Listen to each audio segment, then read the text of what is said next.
Minneapolis, señor. Vodka o lo que tenga. Lo siento, no puedo. No tengo permitido servirle alcohol. ¿Quién lo dice? El médico que le ha subido al avión. ¿Por qué me haces esto? Porque eres mi hermano. Y estás destrozando a mamá y a papá. Oiga, no necesito estar aquí. No soy como los demás. Aquí todos somos iguales. Tenemos que cuidar unos de otros.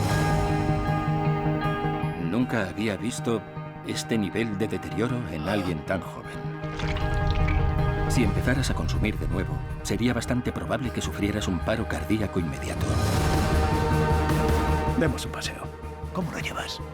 Hay días que estoy bien y otros quiero arrastrarme hasta un agujero y morirme. Vale, entonces vas bien. En cuanto te des cuenta de que no hay elección, habrá elección. No soy un adicto. No soy un adicto. No tienes cojones para afrontar esto, eso es lo que creo. ¡Ven aquí! Aún te queda sangre en las venas. Puedes ganarlo. No puedo. Sí puedes. No tienes que hacerlo solo. Podrían expulsarnos por hacer esto. Un segundo de libertad vale más que una vida entera de esclavitud.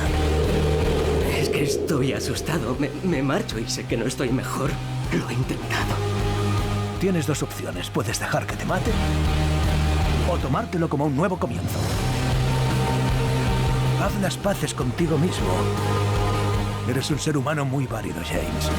Tienes mucho que dar a la gente.